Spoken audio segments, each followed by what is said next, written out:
Hey guys, it's Mike here, And Renee. and we just wanted to say what's up. So we're coming to you today. This is going to be part of our week one training. I don't really even know what we're kind of calling Our this right now. series. Yeah, our series, maybe. I Yeah. guess call it our series. So I'm actually just not thinking. So I haven't gotten the full year schedule up yet, but we're going to be working on that. I'm going to illustrating is going to be kind of nice just so that you all will be able to follow along with what we're doing each month. And so what we're going to be doing for March is starting off with heat transfer vinyl. We think that's kind of like the basis of starting a apparel decoration business. Most people probably start with vinyl that's when where we they're started. starting off. Yeah, we Yeah. definitely started with vinyl for a long time before we got into other mediums and things like that. So we wanted to take March as the first month to kind of break down heat transfer vinyl, what all you can do with it, its uses, application types. Eventually we'll get into cutting machines and the little tools that you'll need to kind of perfect heat transfer vinyl application. We'll go into pricing later on this month, things Yeah. like that. So kind of everything that you'll need to know about working with heat transfer vinyl, ordering it, storing it, things like that, we'll cover this month. And so for this first week, we're just kind of doing the basis. We're kind of covering over different types of vinyl and application. And so yesterday, you should have seen the PDF that we put out, which was a much longer kind of drawn out version of what we're going to be doing today. And it's something you can just kind of keep around and always reference if you happen to need help or anything like that in the future. Yeah. And so you all let us know, how you kind of prefer the series to go out. As you know, we're sticking with the Monday, Wednesday, Friday release schedule for our content. So Monday and Wednesday, we're going to have content that is related to whatever we're covering for that particular month. And then Friday is going to be our office hours, like you've been seeing for the past couple of weeks, where we'll hop on live. We'll have time to answer questions and stuff like that. Yeah, we'll do Q&A and everything. So you got to give us some feedback, if Monday is better for the video and Wednesday you want the kind of hard copy, we can switch it up and do it like that. So let's get into it. We don't want to waste too much of any more time. And so, like we said, we're doing heat transfer vinyl today. So if you are unfamiliar with heat transfer vinyl, this is kind of what we all have right here. These are different versions of heat transfer vinyl that you may have seen at places like your Michaels, Joanne, maybe even Walmart. I think even sells a little bit of crafty heat transfer vinyl. So, And so, guys, I want to say the top two most popular brands are probably Sizer or Caesar. I'm not sure how you say it. I always like Caesar. And Stalls. So those are some popular ones, although I'm sure there's plenty of other brands. Those are probably the two that you have heard about the most. Yeah. So what we have here is kind of a variety of heat transfer vinyl. So the first one we have here is just your regular matte vinyl that you would cut on your cutter, on your silhouette cutter. And this is probably the most common place you would start if you were doing apparel, is your matte heat transfer vinyl. So, and then what's that kind of good for? What are we using matte for? So I would say definitely on t-shirts, hoodies, hats, tote bags, those types of things would be good for your matte vinyl. Also, what you want to consider when you're talking about vinyl is how many colors are in the design. So of course, when you're using heat transfer vinyl, you're not going to be able to do things like your fade or your ombre or something like that. It has to be a solid color. And you don't want too many colors because you're piecing it together. You're layering it. It's getting a you're little layering it. So I would say 2, maybe 3 colors at the most, as well as consider the quantity on your order, because you're cutting these individually. Yeah, and weeding them, right?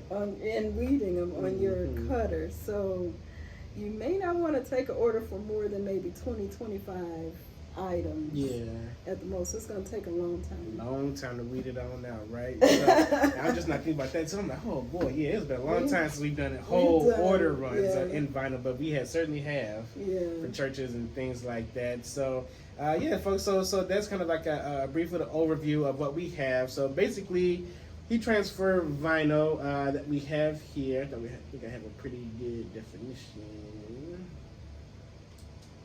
Did I? Maybe not, but basically it's made from polyurethane or polyvinyl chloride, the PVC, and it is layered with adhesive backing that activates under heat. Yeah. So primarily, most manufacturers are probably in China, South Korea, things like that. And like Mom was saying earlier, Caesar, Sizer, you'll definitely see out there. You'll definitely see Stalls. There's a big manufacturer. We personally here in the shop will always go with Viva products. Most recently, we've kind of switched over. Not that this is a sponsored post or a promo or anything like that, but the big thing for us is that they're local. That's really the biggest, the biggest situation is that you can get it that same day. You don't have to pay shipping or anything like that. Now, outside of them being local and just really convenient, they do have good vinyl. So I'm not even quite sure what goes into good vinyl versus bad vinyl or vinyl that you prefer. To me, I think it's really just like a trial and error type of situation. We've gone through several different brands of vinyl, and when we first started, I don't really think I could really tell too much of a difference. I think in performance, I think the thing that you would get caught up on the most is how it works before you get it on the shirt. Like, does this vinyl weed well? Does it cut well? Things like that. Is it jamming up the cutter? Does it, are blades not really going through it and things like that? So if you happen to run into those type of problems, that's kind of where I would start in terms of figuring out which vinyl companies or brands you want to use over any others. So, you got your puffs and things like that, which we'll get into later. How does it react under heat? Does your holographic weed well? Does it have a weird cut setting and things like that? So once you find a vinyl brand that works for you, I kind of go with it. I feel like even once we started using Aviva vinyl, I stopped changing my cut settings a whole lot. And that's something, obviously we're going through the rest of the month, but that's something to consider. When we first started, I feel like we were using different cut settings every day. Well, probably almost every job. It was crucial to make sure that your depth and speed and force was set correctly. But now that I'm using the Aviva vinyl, I really don't have a problem going through thicker things or lighter things or specialty vinyl or anything like that. I kind of just run with the same cut setting, which is super helpful because if you just want to, hit press play, basically, you don't want to be fiddling around with all these different settings and figuring out, doing cut tests and things like that, trying to see if this really works. So that's where we personally get our vinyl from. But Stalls, has a wide range of vinyl, specialty vinyls, basics, and things like that. Chemica is also, I think, a brand I see around a lot. And then some of your stores will have smaller kind of off-brand things. I know Michael's, for example, has like a house brand of vinyl. I don't think we've ever purchased it, but it's like O or something like that. Like the brand name or the logo is just like an O. So you'll see various different types of vinyl, but just as like from an insider, giving a tip, I really feel like you just got to figure it out, what you like the best for you. There's no real kind of catch-all in vinyl or when you're dealing with vinyl. And then, like we said a little bit earlier, vinyl is pretty versatile. You can basically use it on just about anything. So just like with your DTF, you want to have some kind of fabric, something for it to grab onto. So your cottons, denims, canvas, things like that are going to work very well. There is specialty vinyl that you can use on hard goods like coffee mugs, windows, and things like that. That's signed vinyl. And maybe we'll get into that towards the end of the month, or we can, if we still have time, we can dig into other specialty things like that. So, one, it's relatively inexpensive. It will work with your cutter, which is pretty user-friendly, I would say. Most people are able to pick up cutters pretty quickly and kind of make the design that they want. And it applies pretty easy. And I would say it's pretty liberal with its kind of adhesion requirements. I feel like vinyl you can really get down anywhere probably between 280, maybe even like 290 or something like that, all the way up to like 340, 350, something like that. Any really high temperatures in pressure as well. I don't really think there's too much vinyl that needs ultra high pressure or will I would say fine, peel up and curl under soft general, pressure, anything like that. And so that's kind of where we started, and we started off with the matte vinyl, and of course that comes in a variety of different colors, primary all the way up into like your really exotic type of situations. And then we kind of started to branch out as we wanted to expand our offerings. And so what you can kind of see here on the table is a list of different vinyls that we think are probably the most popular, the most commonly ordered or used vinyls. And so we'll go through it right here for you, just kind of run through these. So we already went over matte, so if you can talk to them about brick. So this is a thicker vinyl. It's called brick, and it gives you a nice texture on your design or on your shirt or your hat or whatever. It's a little bit difficult to cut through, but it gives you a nice end product. It's just something unusual. Definitely something you probably need a new cut setting for. Yeah, a new blade. Next we have our glitter vinyl, which again is something different, gives you a little bit of sparkle on here. The one thing I would say about glitter vinyl, it's hard to see the cut lines sometimes, and you have to make sure you really have a sharp blade and a little bit heavier pressure when you're cutting, so that you go all the way through, because if not, it'll be hard to read. Then next we have flock, and once again, flock gives you kind of a suede. Yeah, I call it suede or velvety. A velvety feel, and it's a little bit thicker, but it adds interest, I think, to your garment or your hoodie or whatever. Just the texture. Yeah. Just a little bit raised and soft. Yeah, I personally think flock is probably the most premium of vinyls. Would you kind of say or concur? Because vinyl is, or I should say, flock is the thing that kind of goes along with the garment, if you want to call it that. So with vinyl, a lot of times you can probably even see it on the camera. It kind of reflects that light. It has that shiny kind of quality to it. And so you can always tell when something's made out of vinyl because it'll kind of have that sheen and the light will bounce off of it. But with flock, it kind of absorbs the light. And then especially if you're using it on something like fleece, like a fleece crew neck or a hoodie, it really kind of blends in and just looks like it's almost like an embossed kind of feel to it or something like that. So flock is definitely one of my favorites for like a premium feel, definitely on crew necks and hoodies and things like that. And then this is a reflective. Yes, I think I grabbed that just because it's like a specialty vinyl. Yeah. I think this is more holographic. This is kind of just like a, I don't know. It's like holographic. Yeah, it's still holographic, but it has a little design pattern. It has like a design pattern, and it changes as it catches the light. As you all can, I'm hoping you can pick that up on the camera. So just another option. This actually would be good if you were doing what we call baby bling, where you can cut your design out in circles on this and press it on a shirt. And so it's not actual rhinestones, but it gives you that shine and that feel almost of rhinestones. Oh, that's a good tip.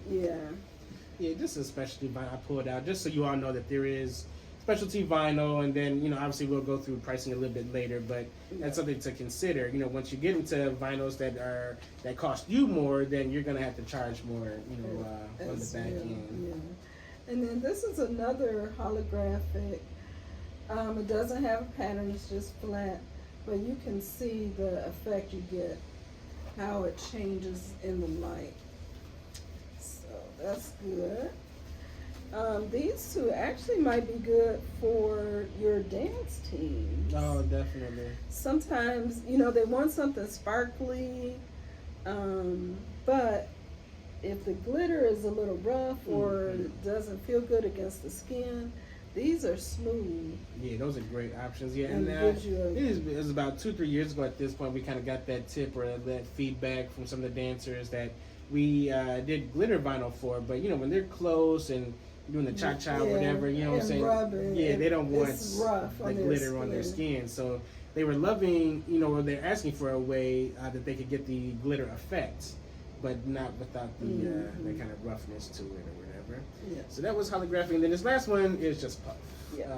So another specialty vinyl. It's not really much that we can show you on the video with it, but as you can imagine, puff means that it actually puffs up once you apply it. So this is definitely, I would say, probably the trickiest heat transfer vinyls.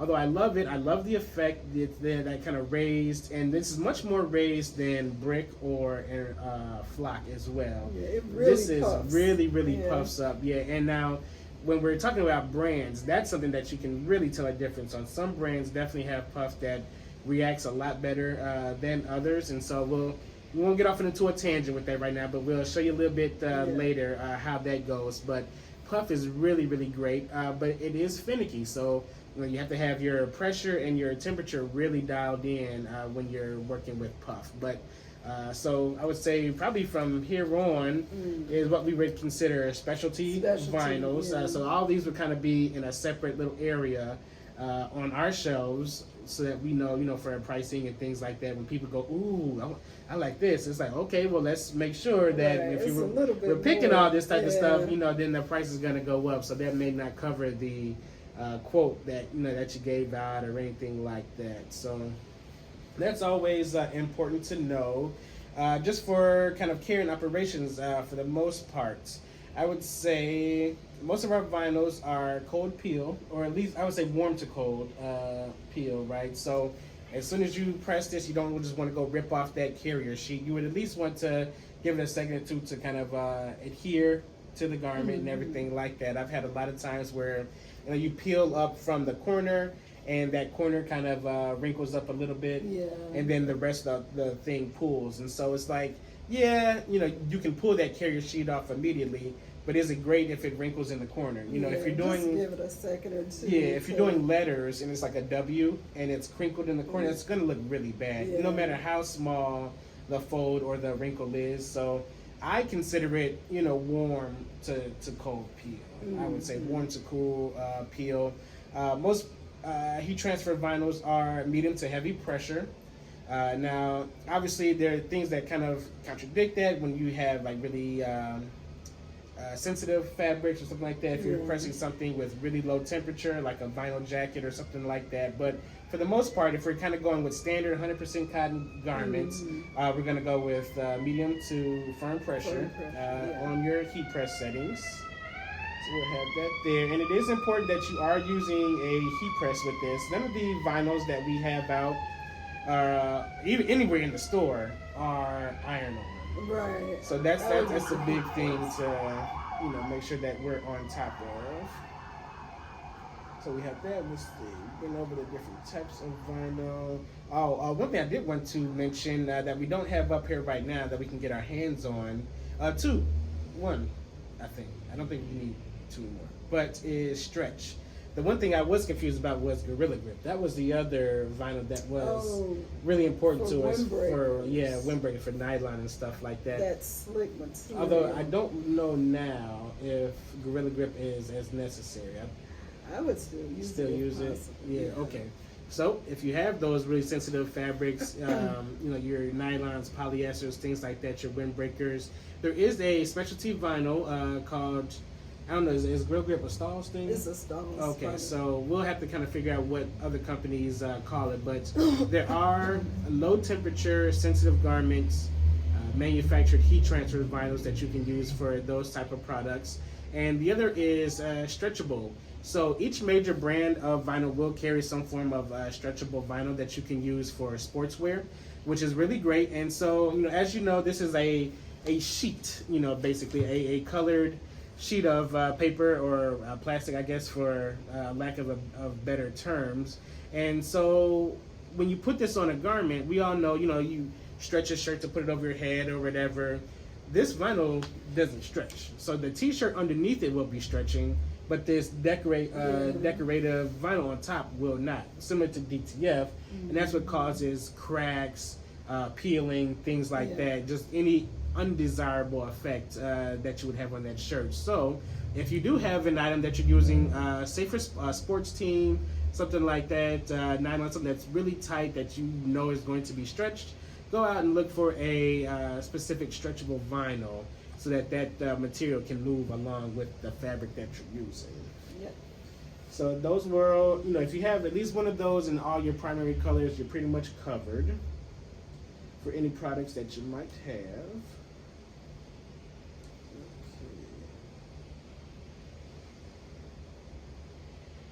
All right, and so, let's go over heat presses really quickly. So the kind of companion piece to heat transfer vinyl is your cutting machine and then also your heat press. Cutting machines, we've kind of gone over a lot in our rhinestone videos, so we're not going to bog you down with that in this one, but let us know down below if you need a little bit more in-depth videos with your cutter. And so the other machine that you would need is your heat press. Now, of course, when we decide to do this video, we are packing up and everything like that, so we don't have another shot at the heat press for you right now, but we'll have plenty more videos, showing that. But those things go hand in hand. So like we were saying earlier, a lot of times there's a little misconception that these materials are called iron-on or whatever, and I guess for lack of understanding, a heat press is an industrial iron. It's just not a home iron. It's not a commercial iron. It's not like a home and that's the thing. And so the big difference is the heat, the temperature that it's able to get, the consistent heat that it's able to get, and pressure. Those are kind of the two big components that heat transfer vinyl of any type will need so that it can be applied successfully. And even if you had a souped up home iron that could get 320, 315 degrees, you wouldn't be able to apply even pressure to it for it to last or for it to stay.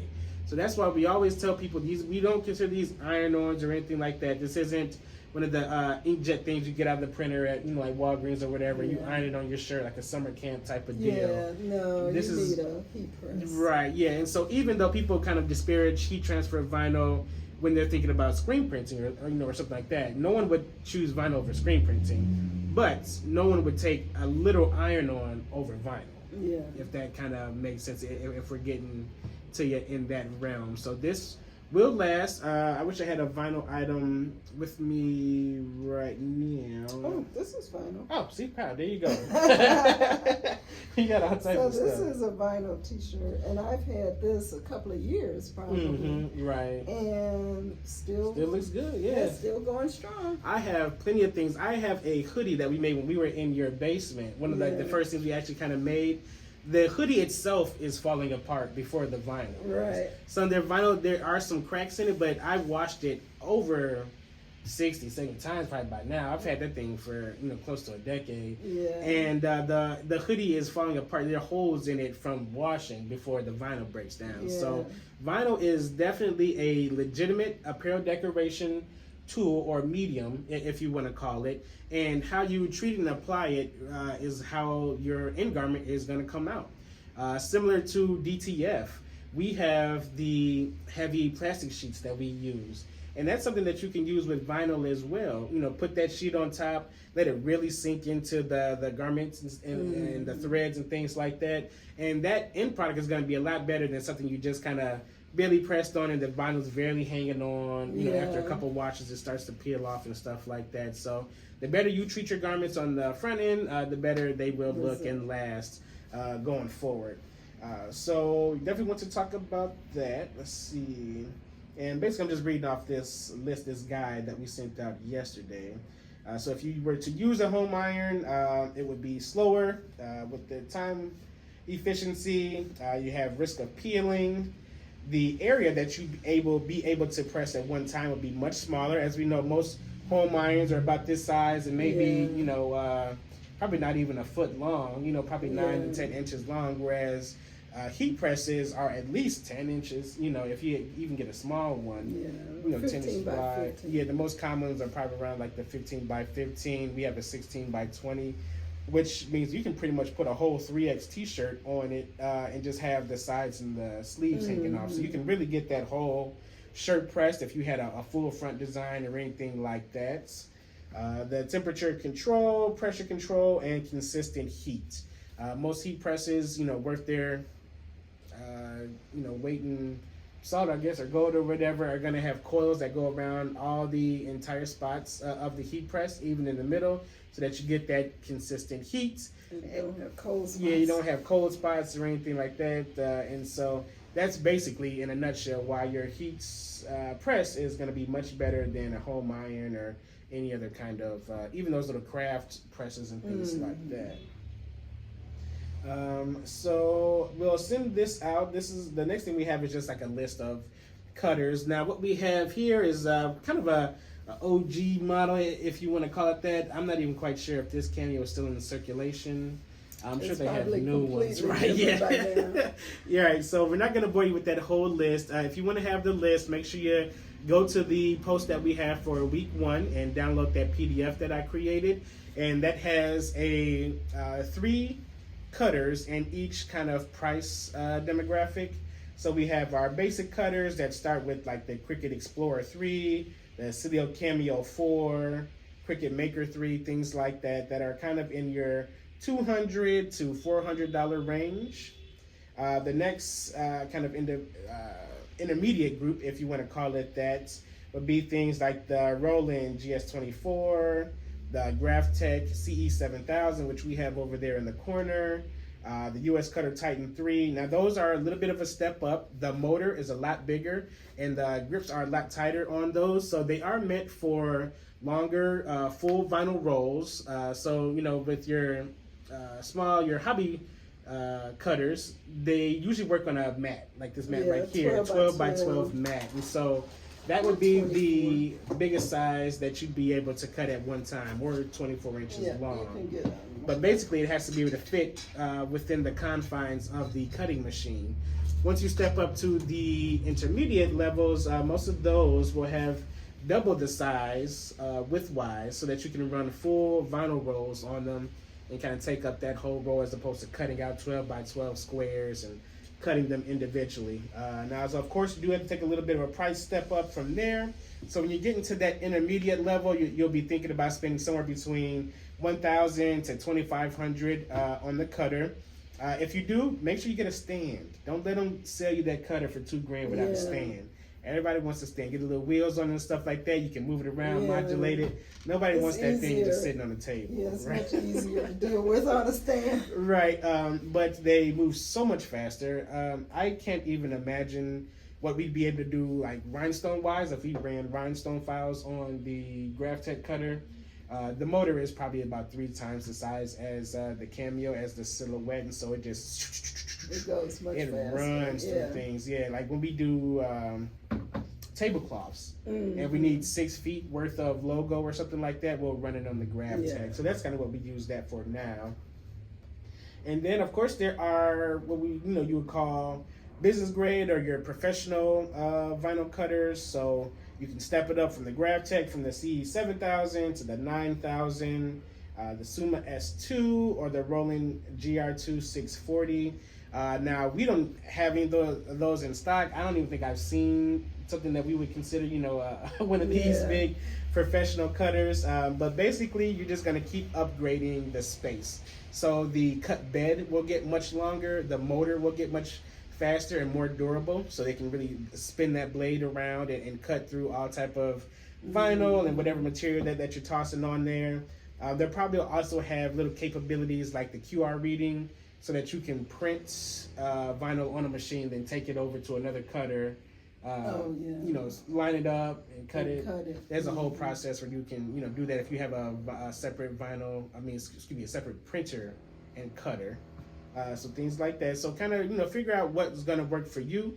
If you're in this group, I'm imagining we're still going to be working on that kind of Cameo or Cricut level. So those should still be good for you. And then I would definitely recommend that Graphtec CE7000 if you are looking for kind of an intermediate cutter. I also hear Mimaki has a good intermediate cutter as well that they sell at a lot of vinyl stores. So give that a try as well. And let's see. So as kind of a little wrap up here, we want to keep this one a little brief and just make it an overview. And what we'll do next Wednesday is come back and we'll likely be at the heat press. We'll probably have a couple sample t-shirts that we'll run through, and we'll show you cutting a piece of vinyl. We'll show you a quick little cut test that you can use where we cut out just a little square and make sure that it's weedable. We'll show you things like our weeding tools. I don't even have a weeding tool up here, I don't think. But we'll show you how we weed our vinyl, how you press it using the heat press. Maybe we'll run through a few things like our specialty vinyls, our puffs, brick, and flock, just so you can see how that feels and kind of what the difference is. And then we'll, one of these weeks, we will talk about pricing as well. So we will have the guru here helping you all out with that. Maybe it'll be a video where we go live and we're just talking, about pricing. Yeah. Maybe you can look at her computer and kind of follow along. But basically, we'll talk about where you can buy these materials, and then what you should do when it comes to pricing them for jobs, bulk and individual. So, like I said again, March is going to be all heat transfer vinyl. I don't want to give away what April's going to be because I don't quite remember right now. But there we go. So Ryan, we're going to be kind of bringing it back around to Rhinestones and the Learn How to Bling group. And so we'll do another little deep dive in April on Rhinestones. Another month we'll get into DTF, and then eventually we'll get into things like business tips. So 1 month we'll have setting up your business, where we can tell you about getting LLC, business bank accounts, things like that, working with your vendors, buying all these type of things, wholesale and stuff like that, sourcing your products. So stay tuned. I'll get the calendar out pretty soon, sometime this week, so you'll be able to see what topics we're going over each month.